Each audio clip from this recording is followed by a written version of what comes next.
കൂട്ടുകാരെ, അപ്പോൾ നമ്മളിനി അടുത്ത് പഠിക്കാൻ പോകുന്നത് ലൈൻ സ്പേസ് പോളിനെ കുറിച്ചാണ്. ഓക്കെ, അടുത്ത ടൈപ്പ് റൈറ്ററിൻ്റെ ഒരു പാർട്ടാണ് ലൈൻ സ്പേസ് പോൾ. ഓക്കെ, ഇതാണ് സംഭവം. ലൈൻ സ്പേസ് പോൾ കണ്ടോ, ലൈൻ സ്പേസ് പോൾ. അപ്പോൾ ഇനി ഇതെന്താണെന്ന് നോക്കാം. ലൈൻ സ്പേസ് ലിവറിനോട് ചേർന്നിരിക്കുന്ന ചെറിയ കൊളുത്തിനെ ലൈൻ സ്പേസ് പോൾ എന്ന് പറയുന്നു. ഓക്കെ, ലൈൻ സ്പേസ് ലിവറിനോട് ചേർന്നിരിക്കുന്ന ചെറിയ കൊളുത്ത് ഈ ഫോട്ടോയിൽ വ്യക്തമായിട്ട് കാണാൻ പറ്റും. അതിനെയാണ് ലൈൻ സ്പേസ് പോൾ എന്ന് പറയുന്നത്. A small hook attached to the line space lever is called line space Paul.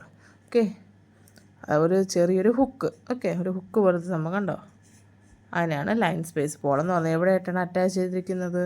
Line space ലിവറുമായിട്ട്. ഇത് റാക്കറ്റ് പ്രവർത്തിക്കുന്നതിൻ്റെ ഫലമായി ലൈൻ സ്പേസ് ചലനം ഉണ്ടാകുന്നത്. ഇത് റാക്കറ്റല്ലേ, റാറ്റ്ഷെറ്റ്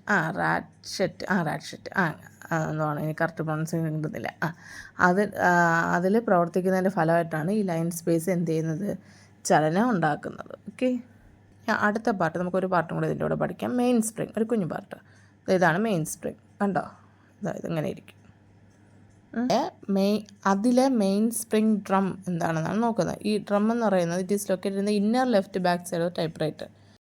ടൈപ്പ് റൈറ്ററിൻ്റെ ഇന്നർ ലെഫ്റ്റ് ബാക്ക് സൈഡിലാണ് ഇത് പ്രവർത്തിക്കുന്നത്. In this drum there is main spring with tension.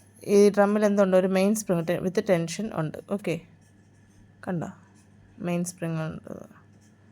Okay, ഈ മെയിൻ സ്പ്രിങ് ടെൻഷൻ്റെ വേറൊരു പേരാണ് എന്ത്, കാരേജ് ടെൻഷൻ എന്ന് പറയുന്നത്. ഓക്കെ, മെയിൻ സ്പ്രിങ്ങിൻ്റെ ടെൻഷൻ്റെ വേറൊരു പേരാണ് കാരേജ് ടെൻഷൻ.